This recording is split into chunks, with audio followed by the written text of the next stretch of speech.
Some people can walk into a room and instantly feel like they've been figured out, without saying anything important yet. And what's even stranger is they don't even understand what gave them away. It feels like certain individuals can read energy, behavior, and intention in a way that goes beyond normal observation. And if you've ever felt like someone understood you too quickly or too deeply, there's a reason for that. Because highly perceptive people don't wait for your full story. They start reading you in the first few seconds. And what they pick up is usually not what you think you're showing, and that's where things start getting uncomfortable in a quiet way. Because once you understand what they notice, you start questioning what you've been communicating all along without realizing it. And the real question becomes, how much of you is actually visible before you even speak? It always starts with presence, something most people ignore because they think personality is what matters most. But before personality even enters the picture, your presence is already speaking for you. Some people enter a space and immediately contract inward, like they're trying to take up less room in the world, while others move with a natural ease that doesn't ask for permission, and highly aware individuals pick up on that contrast instantly. It's not about confidence in the loud sense. It's about how your body behaves when you think no one is analyzing you, because that's when the truth slips out the most. And here's where it gets interesting, because the way you stand, the way you pause before sitting, even how quickly you look at people when you enter a room, all of that forms a silent language, and most people are unknowingly fluent in it without realizing it. But what happens when someone can read that language better than you can control it? Then comes something even more revealing: the way you speak before you even get to what you're saying. It's not the vocabulary that gives people away. It's the structure behind the words. Some people speak like they're constantly checking if they're allowed to have an opinion, while others speak like they've already accepted their own thoughts. And perceptive individuals don't just listen to the message, they listen to hesitation, over-explaining, unnecessary justification, and subtle shifts in tone that happen when someone starts feeling uncertain. Even a simple sentence like explaining your day can reveal whether you're grounded or internally scattered. And the strange part is, most people don't notice they're doing it at all.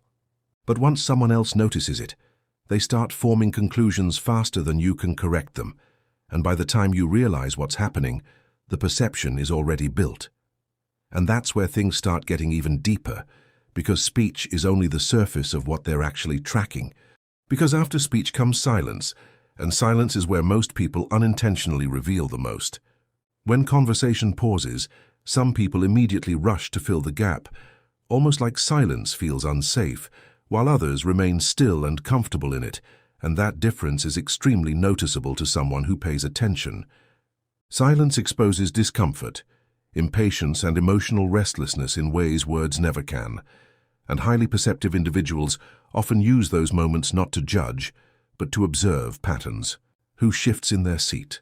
Who looks away first? Who laughs too quickly?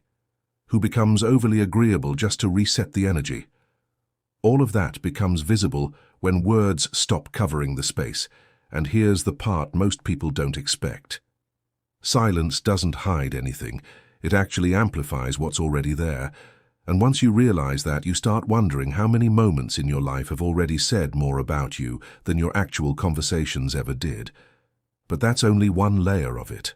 Because there's something else happening underneath all of this called emotional leakage, and it's one of the biggest reasons people are read so quickly without realizing it. Someone can say they're fine, but their facial tension tells another story.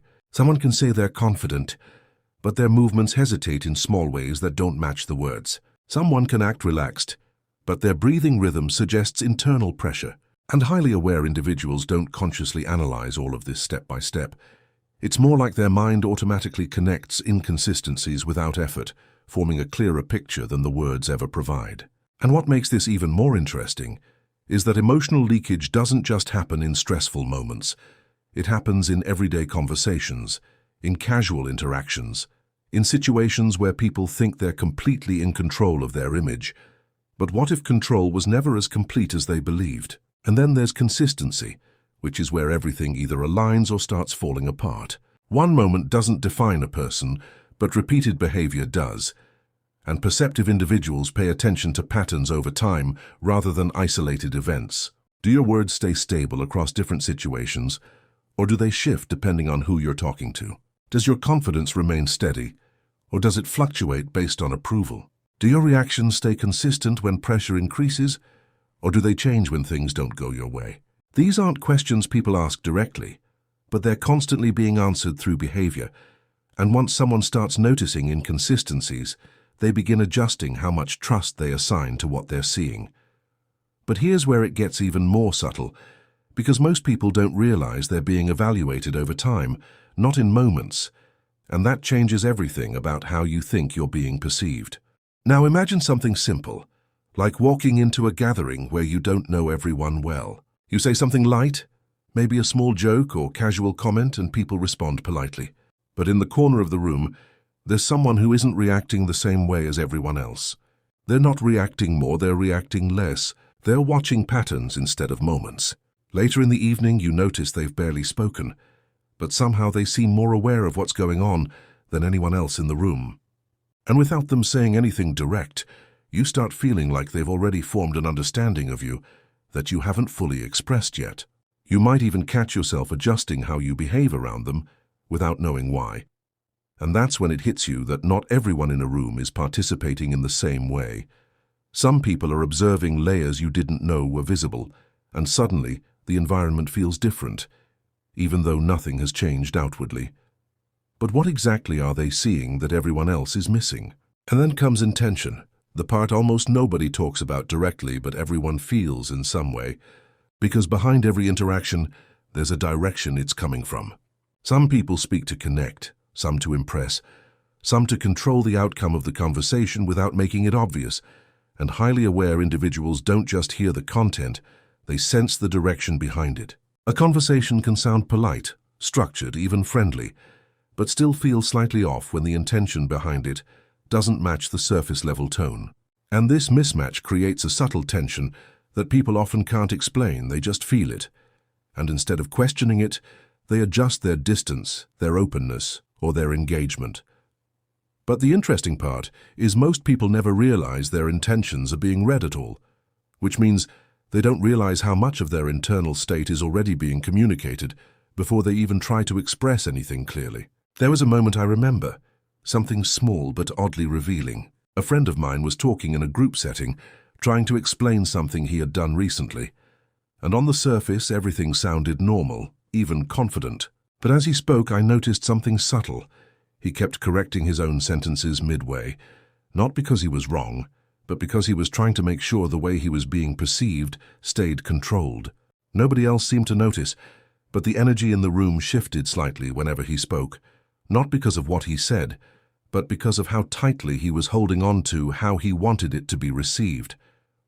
Later, when I mentioned something unrelated about the situation, he paused and said something like, "Do you think I came off weird there?" even though nothing explicit had been said to suggest that. And that's when it becomes obvious that people often feel when they're being read, even if nothing is directly pointed out, and that realization alone changes how you think about every interaction going forward. But it also raises a deeper question. How often are we all sensing things without ever confirming them? And once you start seeing these patterns, something shifts internally. You stop moving through conversations on autopilot. You start noticing how quickly assumptions form, how easily people build impressions, how behavior often speaks louder than intention ever gets the chance to. And you begin to realize something slightly unsettling, but also clarifying. Most of what people think they are hiding is actually already visible in smaller ways they never trained themselves to control. Not in a dramatic sense, but in subtle patterns that accumulate over time. And when that awareness becomes active, you don't just start observing others differently. You start observing yourself differently too, and that's where the real change begins, because suddenly every interaction becomes a mirror in ways you didn't expect. But what you do with that awareness next is where everything starts to shift in a direction most people never anticipate, because eventually you stop trying to manage perception in every moment and start focusing on alignment instead. Alignment between what you think, what you say, and how you act when no one is trying to validate it. And when that starts happening, something interesting follows. Your presence becomes clearer without effort, your communication becomes simpler, and your interactions stop feeling like performance. People don't necessarily change around you, But their response to you becomes more stable, more direct, more honest in subtle ways. And you realize it wasn't about learning how to read people better alone. It was also about understanding how readable everything already is, when you stop adding unnecessary noise to yourself. And that realization is usually the point where everything starts to feel different, even if nothing around you has changed yet. But what changes next is something most people only notice after it's already happened.